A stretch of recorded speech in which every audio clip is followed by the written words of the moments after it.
Bonsoir, je suis ravie d'être avec vous ce soir.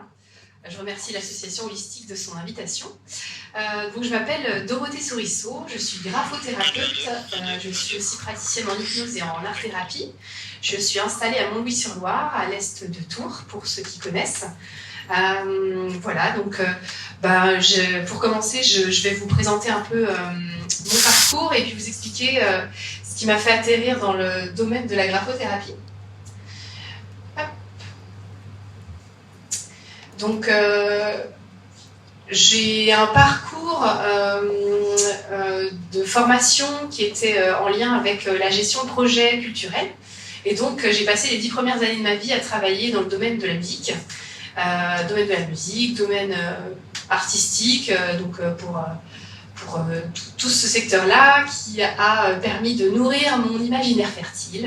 C'était vraiment un domaine qui était hyper épanouissant pour moi. Et puis, j'ai eu l'opportunité de créer mon entreprise en 2007. Et donc, j'ai continué à travailler notamment pour le secteur artistique, mais pas seulement. En tout cas, j'étais nourrie de cette créativité, parce que je pense que la créativité, en effet, c'est une grande partie de mon identité. Donc, j'ai créé mon entreprise et j'étais à l'époque en lien avec les entreprises pour m'occuper de la stratégie digitale et de la direction éditoriale. Donc, ce moment-là, ça a été ma première rencontre plus proche avec les mots, c'est-à-dire que je mettais en mots les idées, les projets de mes clients. Donc, dans l'éditorial, on écrit des textes, voilà, et c'est ce que je faisais tous les jours. Et puis, c'est à un certain moment, en fait, j'ai ressenti une forme de lassitude. J'ai eu aussi quelques déceptions. Je pense que tous les chefs d'entreprise connaissent parfois ça, c'est des périodes un peu plus difficiles. Et puis, j'ai eu un parcours de vie un petit peu chaotique parfois. C'est la vie, ça aussi. Et en fait, j'ai eu la chance de rencontrer des thérapeutes extraordinaires qui, pour certains, m'ont sauvé la vie. Et quand j'ai commencé à découvrir vraiment le milieu du développement personnel, à travailler sur moi, je me suis aussi rendu compte qu'à travers mes activités d'accompagnement d'entrepreneurs, j'avais aussi cette casquette d'accompagnant et que j'avais envie d'en faire vraiment mon métier et le cœur de mon métier. Donc j'ai cherché des activités que je pouvais mener en lien avec les mots, parce que les mots, c'est vraiment l'essence de mon être, je pense. Et j'ai eu l'idée d'organiser des ateliers, notamment dans les hôpitaux, des ateliers d'écriture thérapeutique notamment. Et il se trouve que le hasard de la vie, s'il existe, a fait que j'en ai parlé à ma sœur qui était dans le milieu médical. Et en fait, elle me dit que j'y arriverai pas parce que de toute façon, il faut des diplômes. Et donc, l'aventure de l'atelier des mots, elle est partie d'ici, en fait, de ce « tu n'y arriveras pas parce qu'il te faut un diplôme ». Donc, j'ai cherché un diplôme. Et en regardant quelles activités et quels diplômes existaient autour des mots, j'ai découvert la graphothérapie que je ne connaissais absolument pas. Et j'ai trouvé que c'était un très bon complément parce que moi, mon usage des mots, il était vraiment dans le verbe, dans l'usage des mots, le choix des mots, l'orchestration des mots. Mais j'avais jamais prêté attention à ce qu'était le graphisme. En tout cas, je ne connaissais pas spécialement. Et voilà, donc j'ai découvert la graphothérapie, qui est la rééducation de l'écriture, mais dans son aspect graphique. Et je me suis embarquée dans une aventure de formation de 2 ans, où je me suis formée avec une école de Paris qui s'appelle le CNPG, pour apprendre différentes choses, dont je vous parlerai un peu tout à l'heure. Et je me suis aussi formée à l'hypnose, tout ça en lien avec les mots toujours, parce qu'avec cette idée d'aider ou d'accompagner l'autre pour ouvrir les portes de son propre potentiel, et en hypnose, les mots ont leur grande importance. Donc c'est une activité qui pour moi fait sens aussi et complète la dimension de la graphothérapie pour un autre public ou parfois pour le même public. Et puis je me suis aussi formée à l'art-thérapie. Et voilà, et donc je vais vous en parler ce soir.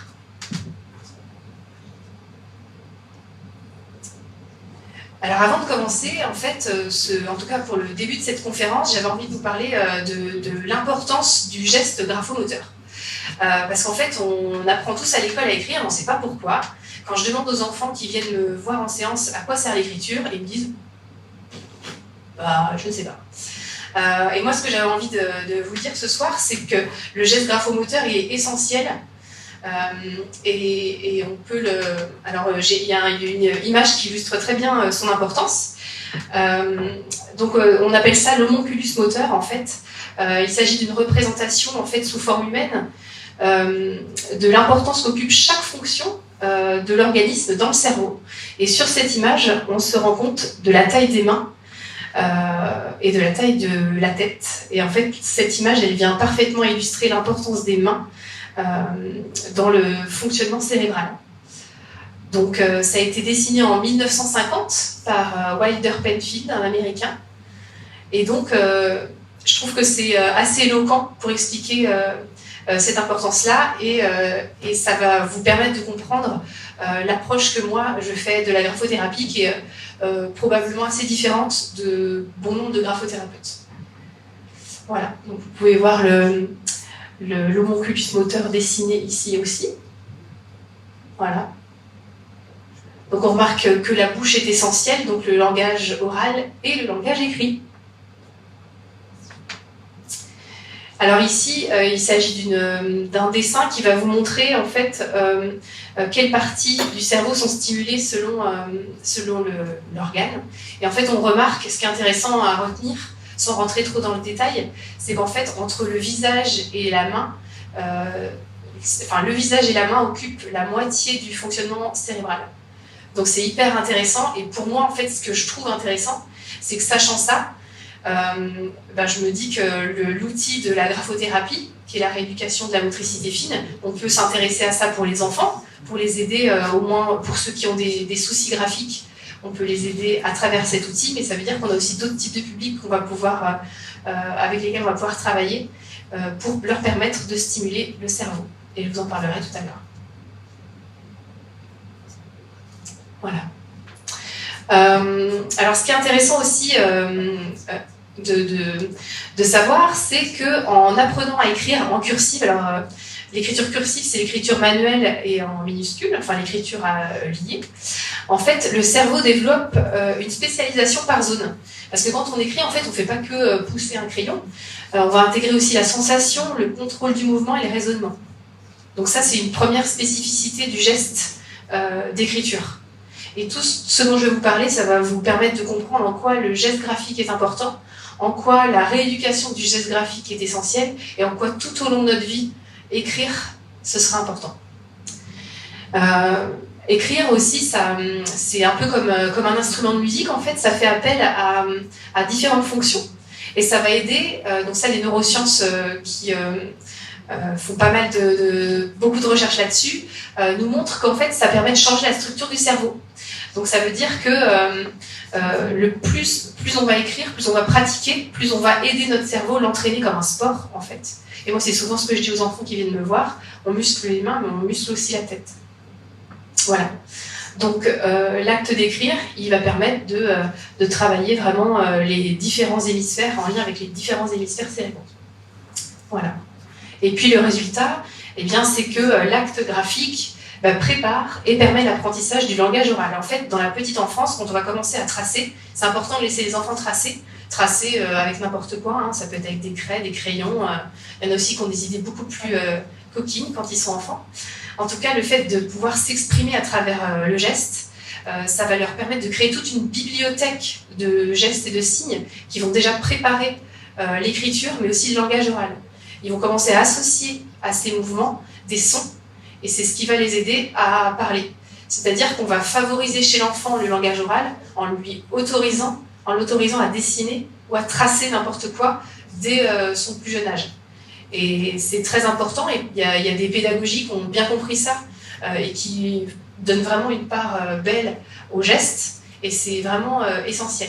D'où l'importance aussi d'éviter, comme ça a pu être fait par exemple aux États-Unis, il y a une période où en fait ils avaient passé tous les enfants sur tablette. Or, on se rend compte que les stimulations cérébrales, elles ne sont pas du tout les mêmes lorsqu'on tape sur un clavier ou lorsqu'on écrit. Voilà, donc c'est très important.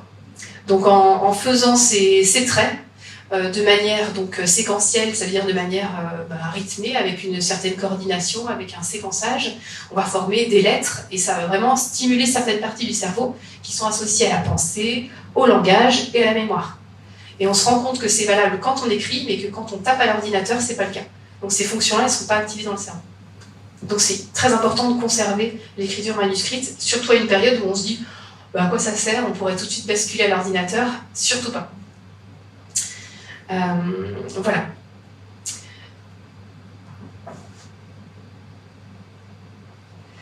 Alors, qu'est-ce que la graphothérapie ? Alors la graphothérapie, en fait, c'est la rééducation du geste graphique. Donc, ça veut dire qu'on travaille beaucoup avec les enfants. Donc on va les aider. C'est des enfants qui peuvent avoir des problèmes graphiques assez tôt. En fait, on s'en rend compte en général déjà potentiellement en petite section, en moyenne section. Ça ne veut pas dire qu'on commence un suivi à ce moment-là, mais souvent on a des signaux d'alerte qui déjà apparaissent à ce moment-là. Donc en fait, dans la graphothérapie, on va reprendre ce geste à travers plein d'exercices. Donc ça s'adresse aux enfants, et puis ça s'adresse aussi aux adultes, et à tout le monde en fait. Tout le monde peut en avoir besoin pour des raisons différentes qu'on va aborder juste après.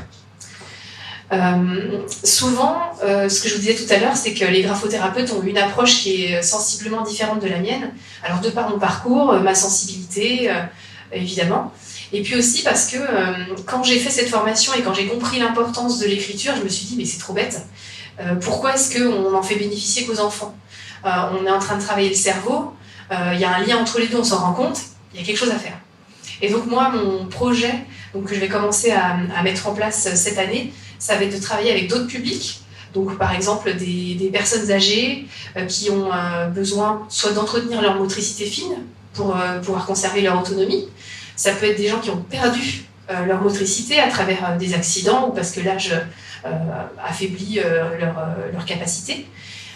Donc moi, c'est vraiment des publics avec lesquels j'ai envie de travailler et je trouve que cette pratique, cette discipline, elle s'y prête particulièrement bien. Ça ne veut pas dire qu'on va travailler de la même façon, mais potentiellement, on peut utiliser cette ressource-là pour ce public-là. Il y a des personnes aussi qui peuvent avoir eu, par exemple, des accidents vasculaires et qui doivent réapprendre à parler, réapprendre à écrire. Ça aussi, la graphothérapie, ça permet de faire ce travail et les accompagner. Donc, ma vision, moi, c'est qu'en fait, on touche principalement les enfants, mais qu'il y a vraiment d'autres publics qui peuvent potentiellement tirer un bénéfice de cette discipline. Alors, qu'est-ce qui peut inviter à consulter un graphothérapeute ? Souvent on me demande. C'est déjà le manque de soins. C'est des enfants dont on va dire qu'ils ont une écriture un peu sale ou qui rendent des supports sales. Ça peut être la lenteur. Des enfants qui doivent terminer de remplir leur carnet, leur agenda durant la récréation.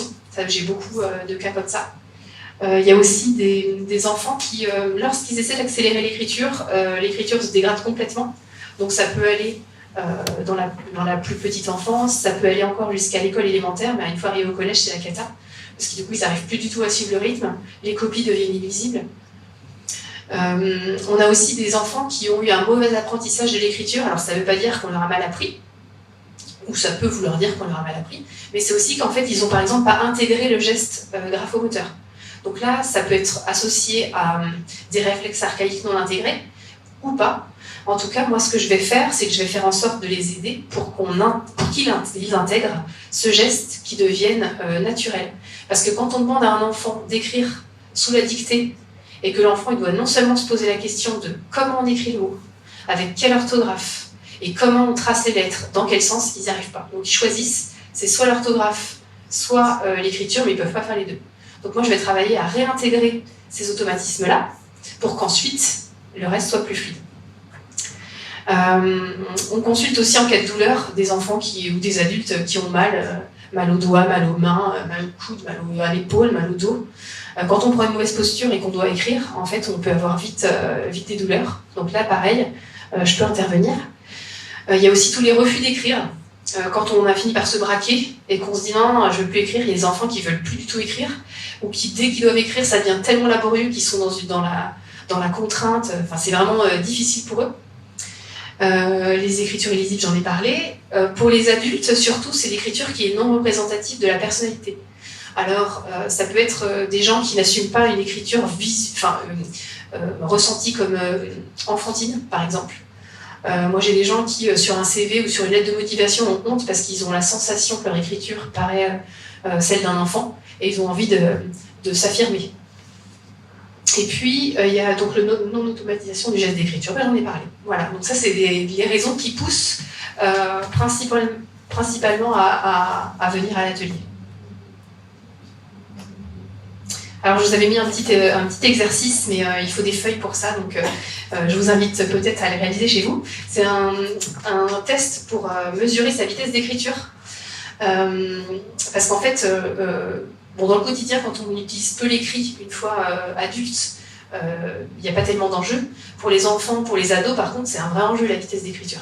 Et la vitesse d'écriture, elle augmente avec l'âge, en principe, ce qui n'est pas le cas chez les enfants dysgraphiques notamment. Donc si vous voulez vous amuser chez vous, vous pouvez écrire des phrases. Donc quand c'est comme ça, on écrit pendant 1 minute. Donc la première fois qu'on écrit, on écrit 1 minute à vitesse normale. La deuxième fois, on écrit à vitesse rapide. Et pour connaître notre moyenne, on fait le lien entre les deux, en fait. Voilà, donc si on a quelques petites phrases avec le nombre de lettres, et puis on va compter le nombre de lettres par minute. Voilà. Après, à l'âge adulte, c'est pas forcément un gros enjeu, mais ça peut être rigolo de le savoir. Voilà. Alors avant de continuer, j'ai envie de vous proposer un exercice. Si vous êtes joueur, je vous propose d'enlever vos chaussures et d'échanger vos chaussures. Alors ceux qui ont choisi les bottes comme moi, ça va être rigolo. Donc si vous avez envie de vous prêter au jeu, je vous laisse le temps d'enlever vos chaussures et de changer de pied.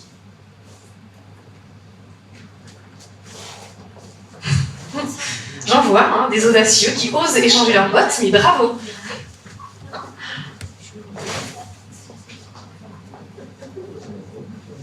Ah, d'accord, c'est fait. Ça commence comme ça peut être plus Ah, pourquoi j'ai choisi les lacets?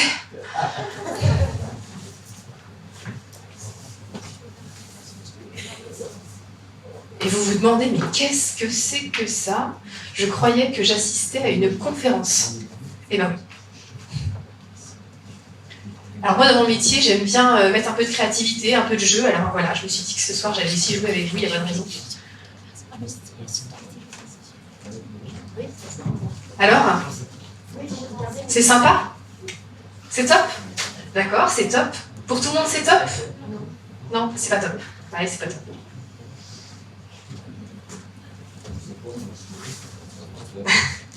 Promis, avant la fin, on remet les chaussures dans le pied.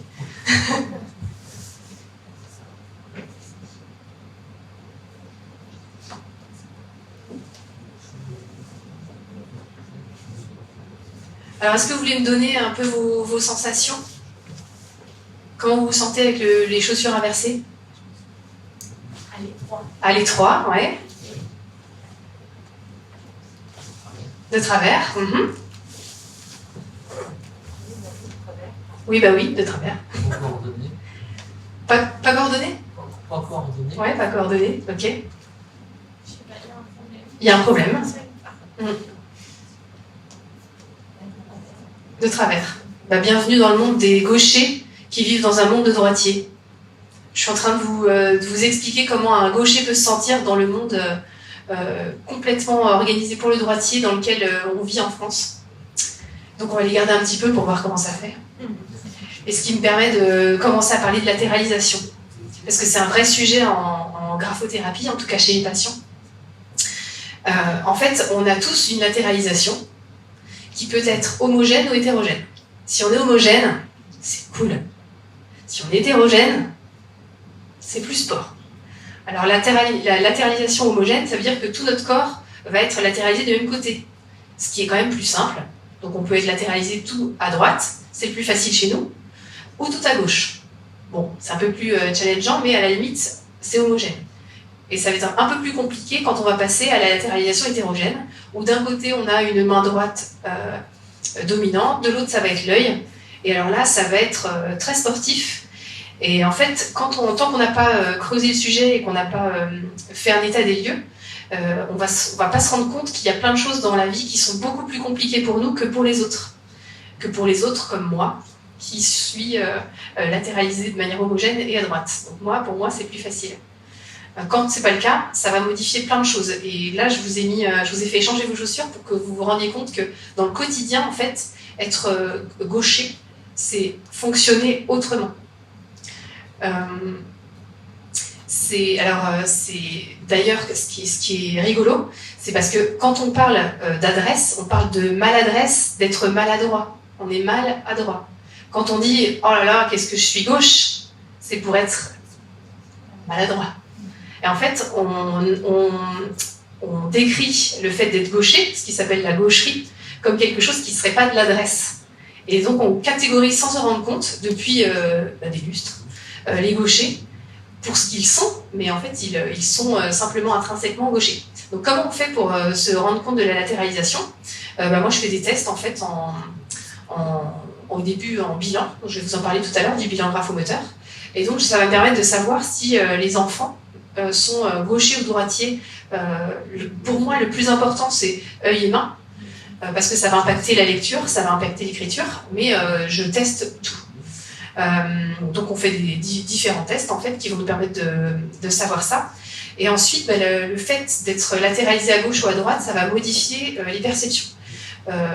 Donc je vais vous montrer quelques exemples pour schématiser comment on peut se rendre compte que notre enfant, si on n'a pas fait les tests, il est gaucher ou il est droitier de l'œil, parce que c'est souvent de l'œil en fait dont il est question. On va s'en rendre compte parce que ce sont des enfants qui écrivent en miroir. Donc au lieu d'écrire un 3 classique, ils vont écrire le 3 à l'envers. Et puis alors quand c'est comme ça, quand on demande 1 plus 2 égale 3 et qu'on met le 3 mais en miroir, qu'est-ce que met l'enseignant ? Faux. Alors là en plus, le gaucher qui pense que 1 plus 2 égale 3, mais comment c'est possible que ce soit faux ? Donc voilà, donc moi en séance je vais reprendre tout ça. En fait, et on va travailler vraiment la latéralisation. Pour ceux que ça intéresse, je vous invite à lire et à suivre Joëlle Maurice Munier, qui est formatrice, elle-même gauchère, et qui a décidé de reprendre sa main gauche à l'âge de 35 ans, je crois, et qui fait des formations là-dessus, et elle a écrit 2 livres qui sont absolument géniaux sur les gauchers. C'est hyper intéressant, et c'est vraiment source de plein d'informations. Donc je vais vous montrer un peu le principe de la latéralisation. Alors là, c'est tiré de son livre, à Joël. Donc là, on a le sens de l'écriture conventionnelle en Occident. On est chez nous, donc le premier, si je prends un livre, le premier œil qui va se trouver confronté à une ligne, on est d'accord, on lit de gauche à droite, donc c'est l'œil droit. Je vous montre avec ça rapidement, si je prends un livre, mon premier œil à tomber sur la ligne, c'est le droit. Jusque-là, on est d'accord.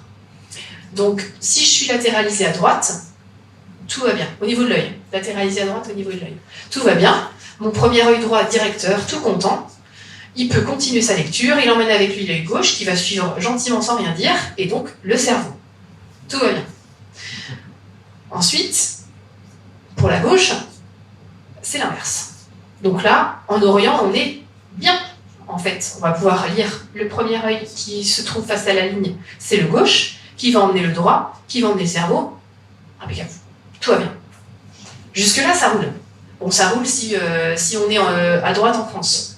Là où ça se corse, c'est quand on est latéralisé à gauche et qu'on lit en Occident. Et ça, c'est le bazar, et c'est ce que je retrouve souvent en séance. L'œil droit, tout content, il arrive sur la ligne, mais qui est le chef ? C'est le gauche. Le gauche, son sens naturel d'ouverture, c'est pas d'aller vers la droite, c'est d'aller vers la gauche. Si je vous demande d'ouvrir vos bras, tendez vos bras là devant vous, tendez vos bras. Droit devant, ouvrez vos bras. Voilà, tout le monde fait comme moi, devant, et on ouvre comme ça. Donc le sens d'ouverture de la gauche, c'est d'aller vers la gauche. Et là, problème, l'œil gauche, qu'est-ce qu'il veut faire lui ? Il va aller à gauche, et c'est pas possible puisqu'il est censé aller à droite. Donc le gaucher de l'œil va passer son temps à lutter contre son œil gauche dominant, qui veut aller vers la gauche, pour essayer de l'emmener à droite et de suivre la lecture. Ça rend beaucoup plus difficile la lecture, c'est ce que je dis à mes patients, c'est pas un problème en soi, hein. C'est juste qu'il faut bosser encore plus pour réussir à avoir le même résultat qu'un droitier de l'œil. Et c'est hyper important, les enfants quand je leur dis ça, ils ont un soulagement. Ah mais je suis pas nulle, bah non t'es pas nulle. Non, non, tu fonctionnes juste autrement, donc qu'est-ce qu'on va pouvoir trouver comme solution? Donc voilà, donc là c'est le bazar. Donc les solutions qu'on a, il y en a plusieurs. Il y a déjà qu'on va travailler sur ça en séance. Donc moi je travaille par exemple, je vous donne quelques exemples de choses que je peux faire, mais on va par exemple associer un côté, le côté droit à un animal, le côté gauche à un autre, et puis je vais faire travailler l'enfant comme en lien entre les deux. Donc on va faire travailler les deux hémisphères cérébraux, et puis on va dire que par exemple le côté droit, mon lion par exemple, ça va être à lui que je vais donner la responsabilité de guider pour aller de la gauche vers la droite, donc pour faire la lecture. Et puis pour faire plaisir quand même à mon œil gauche qui est le dominant, et ben je vais lui donner la responsabilité d'aller retrouver la ligne, le début de ligne, pour suivre la ligne d'après. Et l'enfant il va commencer à prendre cette danse entre les deux yeux, entre ces deux hémisphères, et voilà. Et en fait ça va l'aider à fluidifier sa lecture. Ça explique aussi, je sais pas comment sont vos enfants, mais moi j'ai une latéralisée à droite et une latéralisée à gauche. Celle qui est latéralisée à droite, pas de problème, elle lit des romans. C'est facile pour elle et elle fait pas d'efforts. Celle qui est latéralisée à gauche, elle lit des romans, mais c'est beaucoup plus difficile. Elle va avoir beaucoup plus de facilité et de plaisir à lire des mangas ou des BD. Et en fait, on disait souvent que ceux qui lisaient les BD ou les mangas, c'est des enfants ou des personnes qui n'aiment pas lire. Or, c'est plus facile pour un gaucher de l'œil de lire des lignes, des distances plus courtes. Donc ça peut être aussi des astuces pour faire lire les enfants qui ont plus de difficultés parce qu'ils sont latéralisés à gauche, de les faire lire sur des colonnes, par exemple. On peut aussi en arriver là. Il existe des livres aussi qui sont écrits en miroir. Donc là, c'est absolument génial pour les gens qui ont besoin, enfin en tout cas, ça leur redonne cette facilité, puisqu'ils ont vraiment tout dans le sens inverse, et qui est pour le gaucher de l'œil tout à fait logique et naturel, parce que ça va vraiment dans son sens d'ouverture. Donc on peut aussi aller dans cette direction-là.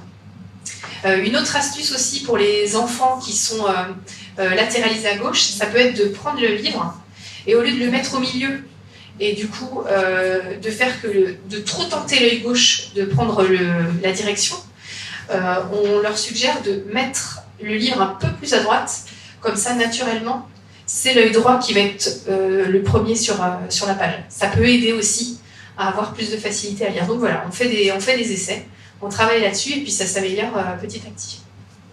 Et puis par rapport à ces fameuses écritures en miroir, au lieu de mettre c'est faux, et ben en fait il s'agit de dire à l'enfant qu'il faut juste réécrire dans l'autre sens. Comme ça l'enfant sait qu'il a juste, c'est juste qu'il a inversé. Et en travaillant la latéralisation et la coordination des deux hémisphères, et ben naturellement on va réussir à replacer, l'enfant va plus facilement réussir à replacer ses chiffres notamment, ou ses lettres, ça peut être des B à la place des D, les R inversés, voilà, dans le bon sens. Voilà, donc c'est aussi ce qu'on fait en séance.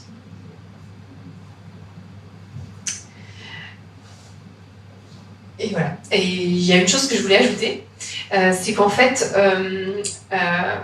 on a l'impression qu'une fois qu'on a commencé à écrire avec une main, en fait, c'est ad vitam aeternam et on ne peut pas changer. Et en fait, comme je vous ai dit tout à l'heure, cette dame qui a fait de la latéralité sa spécialité, elle a choisi de changer, adulte, de reprendre sa main à elle.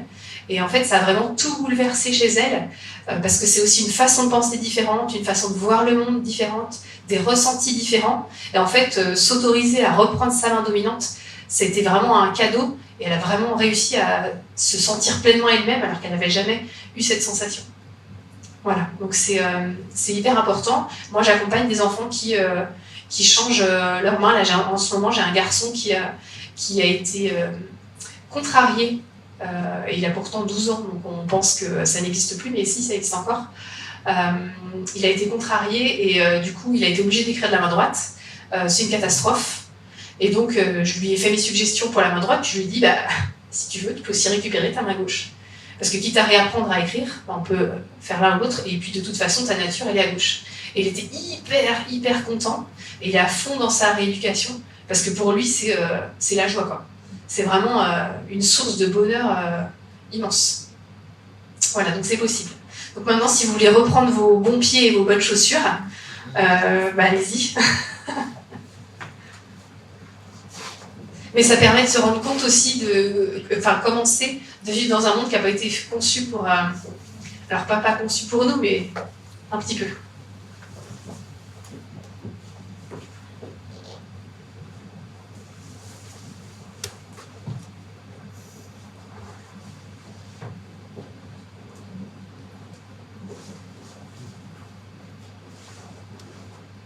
Je vous fais faire du sport. Mais c'est rigolo. Ouais. Toujours passer par le jeu.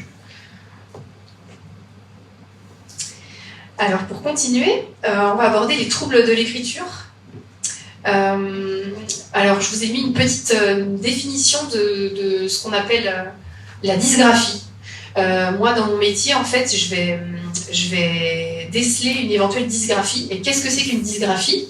C'est un enfant, donc un enfant dysgraphique, c'est un enfant chez qui la qualité d'écriture est déficiente. Je vous donne la définition d'un des pontes de la graphothérapie. Et elle est déficiente alors que généralement, il n'y a aucun déficit neurologique ou intellectuel qui existe. Voilà, c'est comme ça qu'on le définit, parce qu'évidemment, quand il y a un lien neurologique, ça n'a rien à voir, c'est une autre problématique. Et dans ce cas-là, c'est pas mon métier à moi de corriger ça. On a aussi Robert Oliveau, qui est une personne qui a beaucoup travaillé sur la graphothérapie, qui donc précise aussi qu'on pourrait l'étendre à toute perturbation affectant l'écriture. Dans l'inscription, ça veut dire dans le geste d'écrire, mais aussi dans le tracé. Parce que c'est une chose qui est importante aussi à savoir, c'est que la rééducation du geste, en fait, moi, mon métier, c'est pas d'apprendre les personnes à écrire, même si je leur redonne des conseils de base, mais c'est aussi la rééducation du tracé en lui-même. Donc, en fait, quand on vient en séance, on travaille l'écriture, mais le geste et le tracé de manière plus générale. Alors, pour savoir un peu ce que ça implique d'écrire, je vais vous donner quelques détails et puis ça va vous permettre de comprendre comment j'aborde ces problématiques-là en séance. C'est important de savoir que l'activité graphique en fait implique différents niveaux. Au niveau moteur, évidemment, ça va impliquer l'épaule, le bras, le coude, le poignet, la main et puis les doigts. Au niveau perceptif, ça va travailler la relation entre le cerveau, on l'a vu tout à l'heure, l'œil et la main, puisque l'œil va suivre le déplacement de la main en fait sur la feuille. Donc ça nécessite évidemment la maîtrise du mouvement et puis la maîtrise des rotations, des trajectoires, du sens du tracé, etc. Donc c'est vraiment un acte complexe. L'écriture, ça demande une concentration et une mobilisation de beaucoup de sens en fait. Et puis enfin, au niveau de la représentation, en fait, ça permet en fait de donner sens à des productions. Parce qu'au début, quand l'enfant il commence à tracer, en fait, il trace. Et lui, ce qui l'éclate, c'est de tracer. Mais le résultat, il s'en fiche. C'est la joie du mouvement qui l'enthousiasme. Plus tard, il va se rendre compte que quand il trace, il produit quelque chose. Il va le donner en plus à l'adulte qui va dire « Oh, waouh, c'est magnifique ton dessin !» Et donc, ça va commencer à faire sens. Et qu'est-ce que c'est ? Donc, c'est là que l'objectivation va arriver, où l'enfant va traduire en fait son dessin en quelque chose. Voilà. Donc, ça veut dire aussi que pour écrire, il faut que tout ça soit en phase. Si tout ça n'est pas prêt, à un moment, il y aura un travail à faire, ou en tout cas, il y aura potentiellement une rééducation à apporter. Donc pour écrire, au niveau des instruments, au niveau instrumental, en fait, il faut que l'enfant soit clairement au clair avec son schéma corporel, ce qui n'est pas le cas de tous les enfants. Donc ça veut dire qu'il faut qu'il ait accès à sa pleine capacité physique, ce qui est encore une fois pas le cas de tous les enfants. Il doit être capable d'une discrimination de ses doigts aussi. Moi, j'ai des enfants à 12 ans, ils ne savent pas le nom de leurs doigts. Donc ça veut dire que là, il va falloir réintégrer le corps, le schéma corporel et chacun des doigts. Voilà, donc pourquoi c'est important parce que sinon ça va entraîner différentes choses. Donc je vous ai mis une petite liste de ce que ça peut perturber au niveau de l'écriture. Ça peut faire des inversions de lettres, des confusions entre les arcades, c'est-à-dire les arcades c'est un peu comme les M, ça fait des petits ponts, et des guirlandes. Les guirlandes c'est l'inverse, c'est le U. Et tout ça, il faut une bonne perception. Ça peut créer de l'écriture en miroir, des erreurs dans la succession des lettres, parce qu'il s'agit d'une succession logique, des mauvaises tenues de ligne, des espaces irréguliers entre les lignes ou entre les mots, une mauvaise organisation dans la page. Donc, tout ça, c'est des choses que je vais analyser moi dans mon bilan. Une mauvaise proportion des zones, c'est-à-dire que une lettre, en principe, il y a les lettres basses ou il y a les lettres rondes, donc le A, le B il va monter, le F il va descendre. Donc ça, on est sur 3 zones. On est sur la zone centrale, la zone haute et la zone basse. Il y a des enfants qui ne savent pas faire la différence entre ces zones et qui ne savent pas respecter les zones dans leur écriture. Ça peut être aussi une dimension irrégulière des lettres ou des liaisons maladroites, ça j'en ai beaucoup. Alors ça a aussi d'autres symboliques, parce qu'en fait l'écriture c'est vraiment le reflet de la personnalité. Et donc tout ça, en fait, le schéma corporel est nécessaire pour pouvoir arriver à produire une écriture correcte. Voilà. On a parlé de la latéralité juste à l'instant. On oblige les enfants à être très vite positionnés par rapport à leur latéralité. Or, en principe, jusqu'à 7 ans, l'enfant peut encore changer de latéralisation, ce qui est un souci parce qu'en fait, arrivé en maternelle, on va leur faire écrire d'une main, mais ça peut être la mauvaise. Voilà. Donc c'est pour ça qu'on se retrouve avec des ados qui n'ont pas pris leur main dominante, par exemple, ou des adultes. Ça arrive encore, même si on essaie de plus en plus de respecter la latéralisation de chacun. Et puis il faut une structuration spatiale. Alors pourquoi est-ce qu'il faut une structuration spatiale ? Là encore, en fait, il s'agit d'un cadre. En fait, au départ, les enfants écrivent sur des grandes surfaces. Ils écrivent d'ailleurs avec tout l'ensemble du bras. Et puis petit à petit, la motricité, elle va s'affiner. Donc plus l'enfant grandit, plus il va. Au début, il fait que le bras, que le coude et le bras raide. Ensuite, il va faire bouger un peu son coude. Et puis après, la motricité de la main arrive et la motricité digitale. Donc au départ, l'enfant écrit, crayonne sur des grandes surfaces. Puis après, on va l'obliger à respecter le cadre d'une feuille. Et ensuite, on va l'obliger, par exemple, à respecter le cadre d'une forme, puis respecter les lignes. Donc ça, c'est important. C'est-à-dire qu'il faut que l'enfant ait un vrai bon repérage spatial. Donc moi, je travaille aussi beaucoup sur le repérage spatio-temporel, parce qu'ils ont besoin de ça. Quand on n'a pas un bon repérage spatial, on ne peut pas respecter, par exemple, l'espace interligne. Et oui, il faut aussi que l'enfant se souvienne de l'orientation dans le tracé des lettres. Donc ça, c'est important. Le repère spatial, on n'y pense pas, mais c'est hyper important dans l'écriture. Et enfin, la structuration temporelle, parce que évidemment, l'écriture, c'est une succession de gestes qu'il va falloir mémoriser et intégrer. Ça aussi, j'en parlais tout à l'heure sur l'intégration. Et puis, il va être très en lien avec la respiration, etc. Donc c'est important que l'enfant soit vraiment bien à l'aise avec tous ces sujets-là.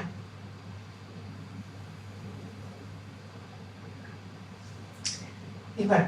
Donc il faut, pour tout ça, il faut un certain tonus, il faut que l'enfant soit capable de se mobiliser physiquement, on l'a entendu tout à l'heure, et puis au niveau nerveux aussi, avec une capacité de langage qui va l'aider dans la production graphique.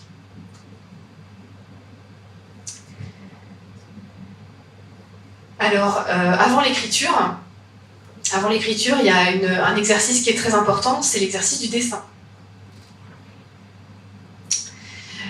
Donc, comme je vous disais tout à l'heure, le tracé de traits, avant même de faire un dessin, c'est primordial pour préparer en fait le geste d'écriture et l'oral. Donc ça, on en a discuté tout à l'heure. Et donc, ce qui est important pour les petits, les tout petits, ça va être de les laisser dessiner, de les autoriser à dessiner sur plein de supports. Donc, on est moins content quand ils dessinent sur nos murs, mais en fait, l'acte créatif est essentiel pour l'enfant, qui va tracer et se créer sa bibliothèque de signes, comme on se crée notre bibliothèque de vocabulaire, pour pouvoir ensuite avoir un vrai vocabulaire riche et une écriture qui soit lisible, notamment. Donc comment ça se passe quand on a ces problèmes-là, justement ? Comment est-ce qu'on établit un suivi ? Donc en fait, moi je commence par réaliser un bilan graphomoteur parce que ça va vraiment me permettre de comprendre les problématiques, de ce qui se joue, de comprendre qui est l'enfant et donc de pouvoir l'accompagner au mieux. Ça fait partie de la charte de déontologie du graphothérapeute d'établir ce bilan pour que le suivi soit vraiment adapté. On parle vraiment d'une rééducation. On parle d'ailleurs d'un plan de remédiation quand on établit les sujets qu'on va devoir travailler.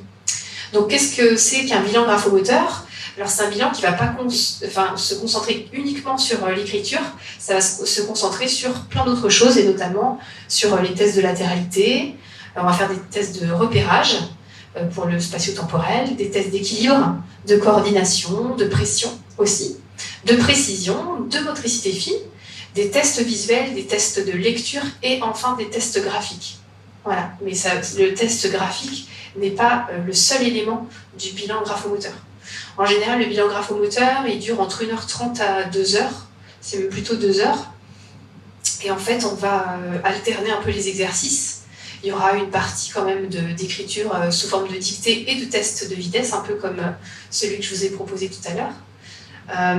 Et donc, j'ai ajouté maintenant une partie de dessin, parce que je suis en fin de formation sur l'interprétation des dessins chez l'enfant et l'adolescent, qui me donne des billes supplémentaires. C'est un outil extraordinaire dont je vais vous parler tout à l'heure, mais du coup, je le fais aussi dessiner. Et puis comme ça, je vais pouvoir dresser donc, un état des lieux, donc analyser l'espace, le trait, la forme, le mouvement. Je vais aussi voir comment sa relation à l'instrument, est-ce que c'est un sensitif ou pas, est-ce qu'il a besoin d'un type de crayon, quel type de crayon je vais pouvoir lui proposer pour qu'il soit plus à l'aise. Et puis ensuite, je vais aussi faire une analyse graphologique, c'est-à-dire une analyse de l'écriture, parce que l'écriture, elle est très en lien avec la personnalité, et ça me donne des éléments pour savoir si par exemple c'est un enfant qui est stressé, qui est expansif, qui est réservé, qui a besoin du contact avec les autres, qui préfère être dans sa grotte. Je vais avoir plein d'éléments comme ça sur lui, et avec ces éléments-là, je vais pouvoir proposer un suivi qui va être adapté. Je vais pouvoir proposer de la relaxation à des enfants si besoin. En général, je dirais 99% de mes patients ont besoin de se détendre, parce que c'est des enfants qui se mettent énormément la pression. C'est un outil qui est hyper utile pour moi aussi, parce qu'il aide les enseignants à changer de regard. J'avais un petit garçon qui était stigmatisé par sa maîtresse. Elle était toujours en train sur son dos, en train d'un peu de le classer, ou elle prenait un peu pour un bêta parfois, donc pas très sympa. Et puis j'ai fait le bilan. Et en fait, elle s'est rendue compte que s'il bougeait, c'est parce qu'en fait, il avait tellement d'émotions qu'il n'arrivait pas à sortir, qu'il avait besoin de mouvement. Et en fait, on est dans le cadre scolaire, il y a un cadre dans lequel on est mis en boîte un peu. On n'autorise pas les enfants à remuer beaucoup. Or, en fait, on apprend aussi par le mouvement. Et en fait, cet enfant-là, lui, il a besoin d'évacuer ses émotions, qu'il a du mal à verbaliser, par le mouvement. Et en fait, à travers tout son portrait, en fait, elle a complètement changé de regard et elle a arrêté d'en faire son bouc émissaire. Et c'était au mois de mai. Et depuis le début de l'année, il n'avait jamais eu les petits autocollants de félicitations. Donc elle n'a jamais trouvé un seul sujet en 1 an sur lequel elle aurait pu le féliciter. Bon, ok, soit. Et la semaine d'après le bilan, on avait beaucoup discuté pendant le bilan. Je sème des petites graines, moi, pendant les bilans, donc, et pendant les séances, en fait, avec des petites phrases. Et en fait, ça a commencé à travailler. Et la semaine d'après, il a eu son premier autocollant de succès. Donc j'ai eu droit à un message qui disait « J'ai eu mon premier succès ». Donc voilà, c'est hyper important. Et l'écriture, elle est vraiment le reflet de la personnalité. Et, pour l'exemple, moi j'ai ma fille qui a été scolarisée dans une école et en fait, ça se passait pas du tout bien avec sa maîtresse. Donc tous les jours, elle revenait avec un mot. Tous les jours, on avait un mot signé, ça n'allait jamais, c'était une catastrophe, mais ça va pas, et puis c'est pas bien, et puis tous les jours, il y avait un sujet. Elle avait une écriture catastrophique, mais vraiment catastrophique. À l'époque, je n'étais pas encore graphothérapeute, mais du coup, j'en parle quand même en connaissance de cause. Et en fait, il se trouve que cette année-là, on a déménagé, on a changé d'école, et elle est arrivée dans une toute nouvelle école, avec une nouvelle maîtresse, et elle n'a plus eu un seul mot du reste de l'année. Par contre, en 1 semaine, son écriture est passée de chaotique à nickel. Parce que c'était tellement source d'angoisse, sa scolarité et les relations, que en fait, ça transpirait dans son écriture. Donc l'écriture, elle évolue, Et moi, quand je vais accompagner un enfant, en fait, je vais pas accompagner juste un geste, en fait. C'est pour ça que je dis que je ne lui apprends pas à écrire, même si je lui donne des pistes. C'est surtout que je le répare et que je le fais grandir. Et ça, c'est important. C'est aussi pour ça que j'ai appelé mon cabinet l'atelier des mots. Parce qu'en fait, si quelques mots sont capables de déconstruire, je crois qu'il y en a d'autres qui peuvent reconstruire. Et moi, c'est ça mon métier de cœur, en fait. Et j'ai un garçon que j'ai reçu aussi, dont je vais vous parler tout à l'heure, était suivi par une orthophoniste qui lui a dit, alors tu vois, là c'est les enfants normaux, puis là c'est toi. Oh, premier, mon Dieu. Donc pour un enfant qui n'a pas confiance en lui, catastrophe.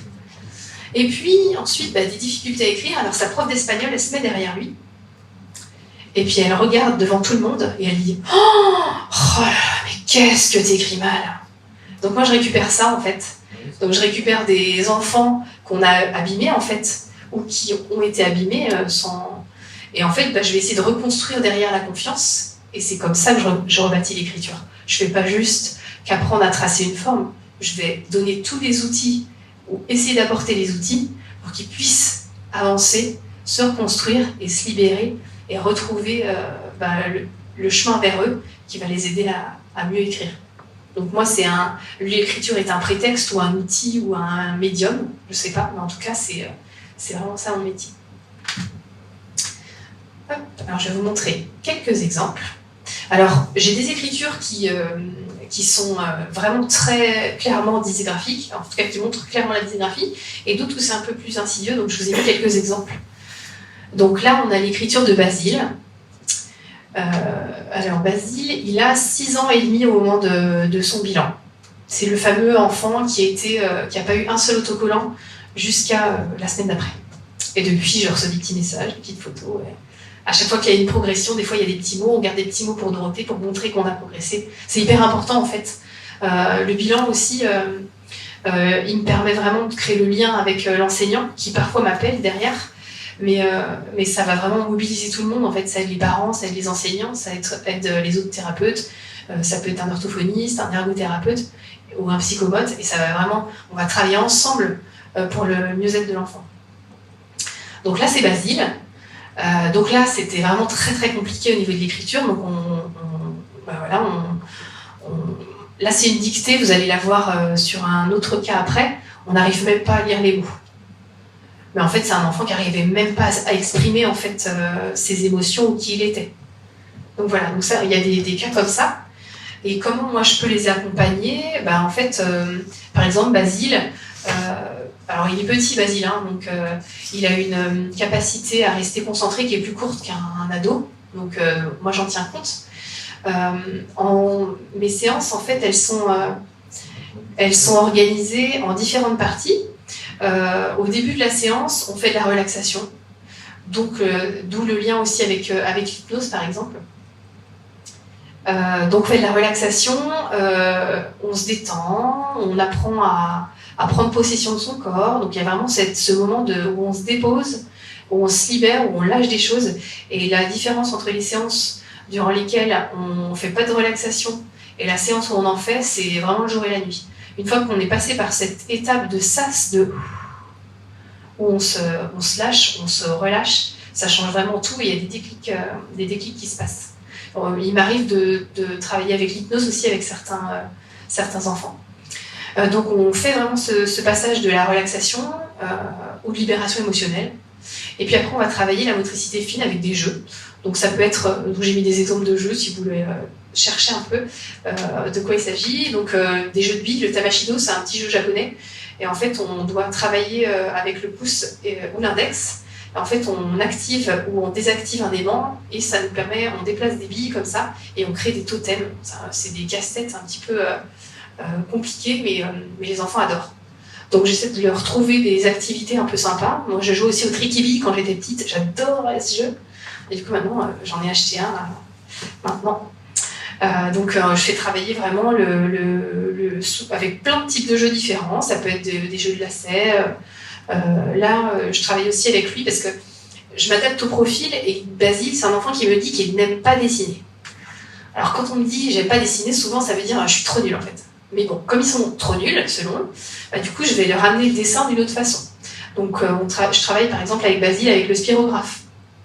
Et puis Donc le spirographe, c'est un module, un petit module, une petite forme géométrique en fait, dans laquelle on insère une autre petite forme et on va tourner. Donc ça nécessite de bien utiliser sa main gauche et sa main droite.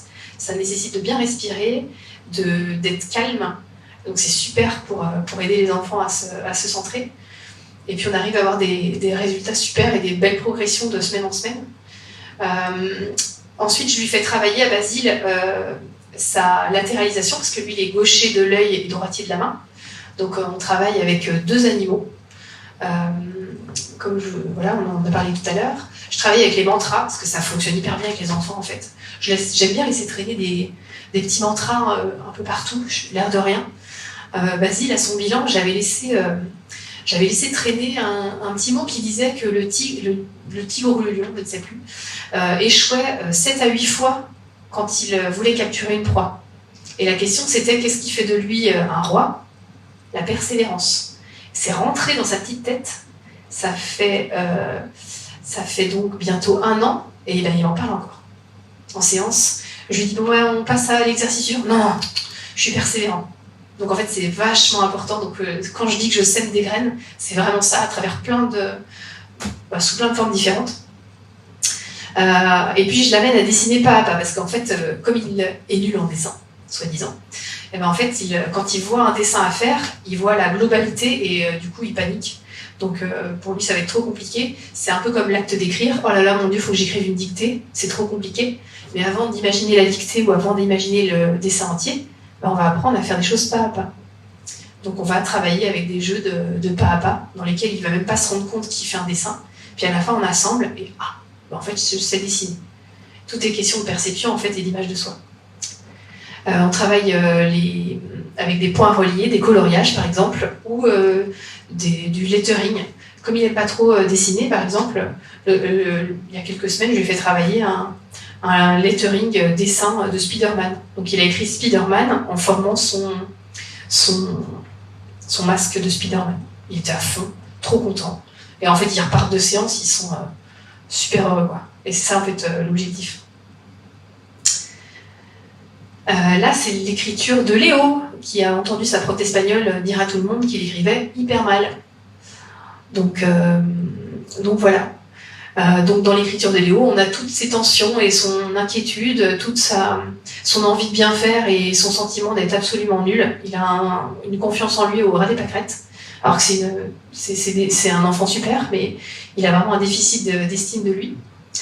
Donc voilà. Donc il est venu avec ça. Et puis lui, contrairement à Basile, il est droitier homogène, ce qui est plus simple. Par contre, il est hyperlaxe, ce qui n'est pas très, très simple, parce que c'est-à-dire qu'il est ultra souple et du coup, ça pose des soucis, ça lui donne des difficultés même en sport.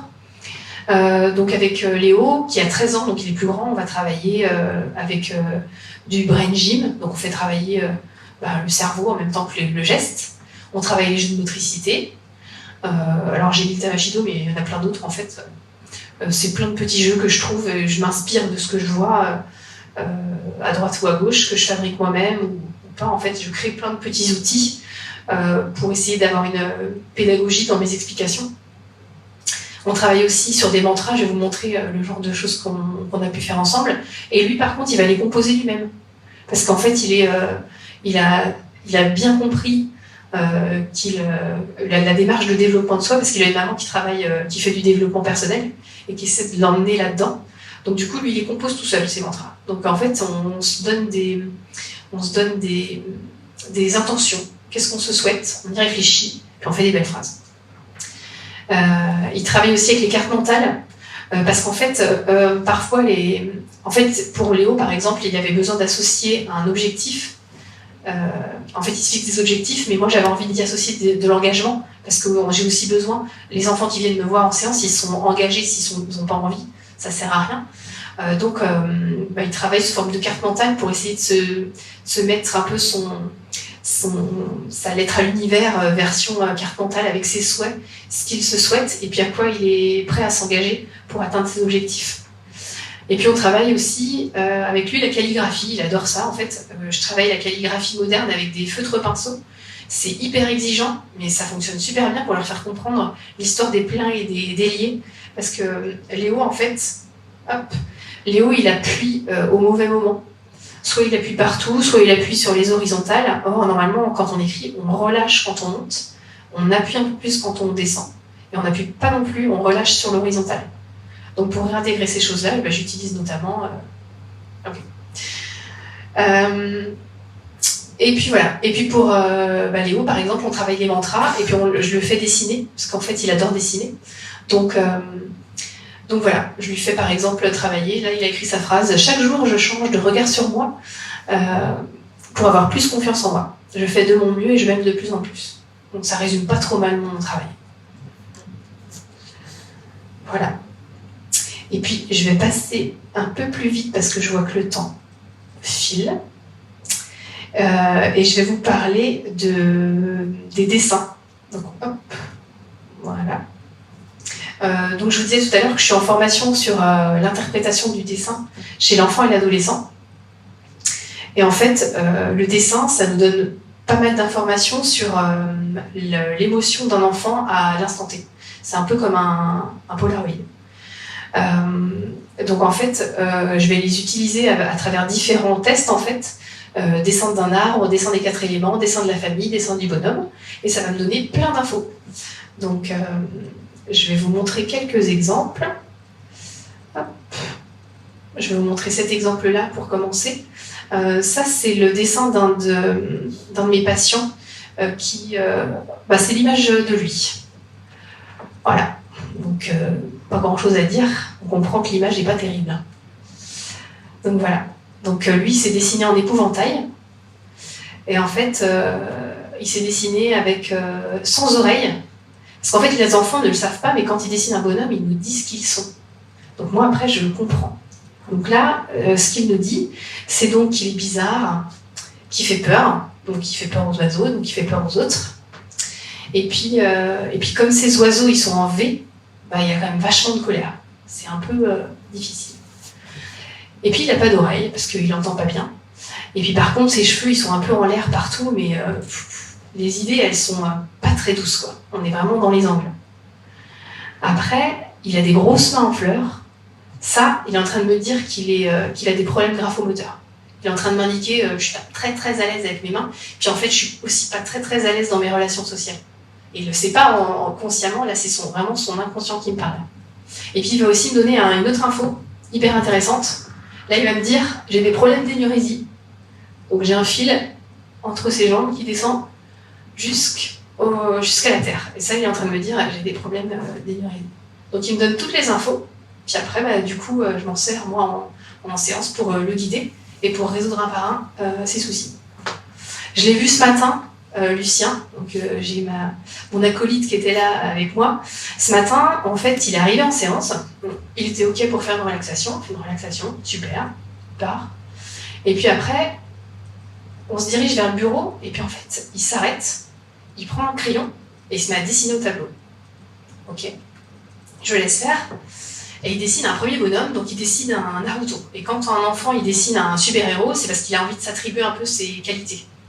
Donc il parle de chasser le démon, de la justice, ou de l'injustice, bref. Et en fait, il dessine ce Naruto, et quand il dessine ce Naruto, avec toujours beaucoup d'angles, on n'a encore pas tout résolu, on est dans le tout début de l'accompagnement, mais il y a une progression, c'est que là, il nous dessine au crayon de bois, et sans couleur. Là, ça veut dire je veux pas confier ce que j'ai à confier. Donc là, on est sur un enfant, c'est souvent ça chez les ados, mais là, il est trop jeune pour que ça corresponde à ça. Là, c'est je peux pas te dire mon émotionnel. Ce matin, il a pris des couleurs, et puis il a dessiné une bouche. Là, on n'a pas de bouche, on parle pas, on raconte rien. Ce matin, il a dessiné une bouche, elle était ouverte avec la langue rouge. Rouge, couleur de l'action. Donc ce matin, il m'a dessiné pour me dire là, j'ai besoin de parler. Alors j'ai fait OK. J'ai rien dit, je savais, on parlait sans s'en rendre compte. Il a tout dessiné. Il a dessiné c'est pas mal de choses qui donnaient l'expression des pensées récurrentes, etc. Puis après, il a dessiné un deuxième bonhomme. Le premier était plus dans la colère. Le deuxième, on était passé à la tristesse. Et le bonhomme, il a pleuré. Il a tout fini son dessin. Il a retouché, précisé son truc. Et après, c'était bon. On a pu commencer la séance. Mais d'abord, il m'a tout dit ce qu'il avait à me dire, sans me le dire.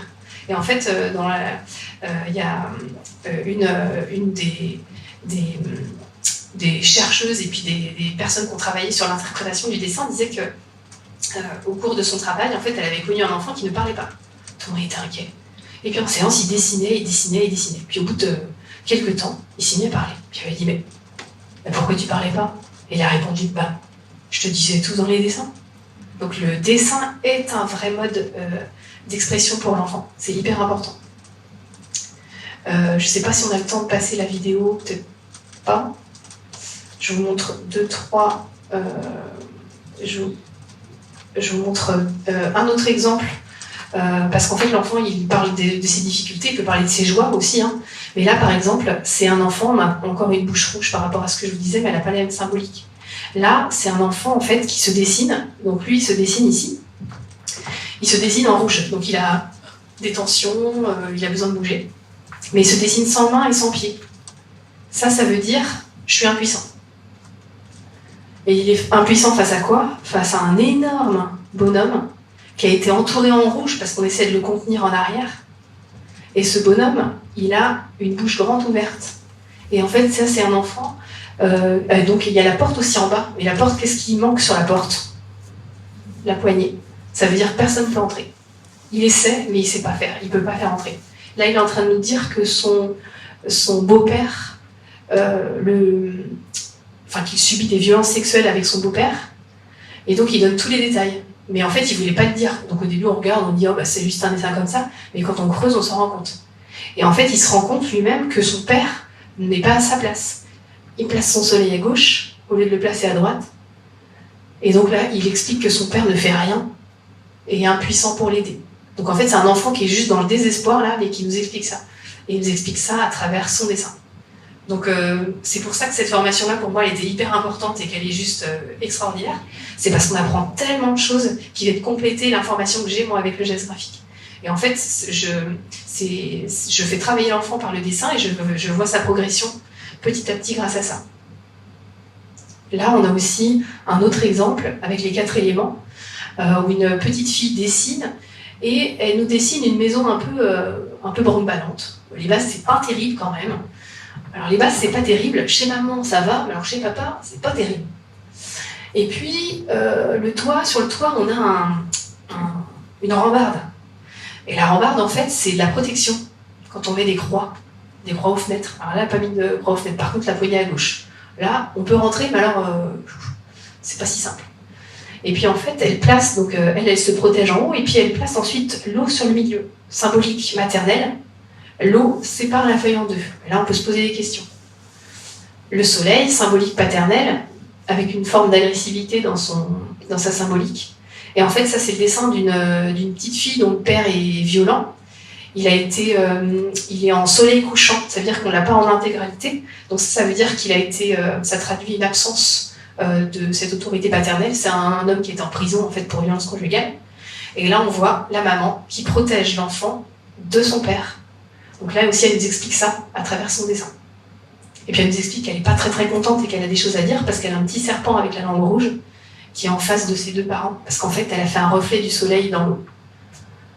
Et donc, la langue est orientée vers les 2 parents. Enfin voilà, donc c'était quelques exemples de ce qu'on peut avoir comme message dans un dessin. Et pour les suivis, en fait...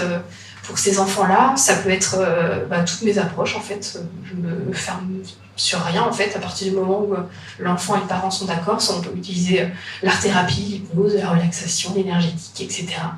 Et puis, en fait, on continue à les faire dessiner sur les mêmes thématiques et on voit l'évolution. Comme Lucien, qui a commencé à intégrer la couleur, l'émotion de la colère, puis l'émotion de la tristesse, où on sait que ça va cheminer et qu'on va continuer à avancer.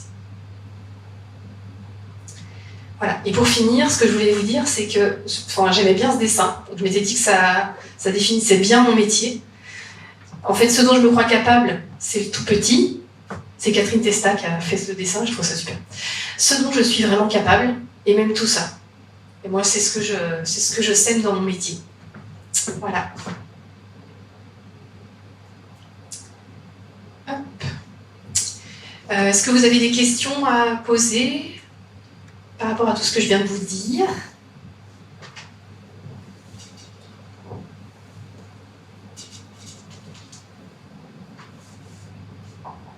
j'étais peut-être très très très complète. J'aurais pu en fait tenir beaucoup plus longtemps. Eh ben, merci beaucoup. Je voulais remercier Franck Tabès pour son invitation. Remercier l'association holistique aussi, merci beaucoup. Et puis j'en profite pour faire un gros clin d'œil à mon acolyte de la semaine, Mégane Chevrier, qui est orthipraticienne et qui soigne les âmes avec les plantes. Donc voilà. Merci beaucoup.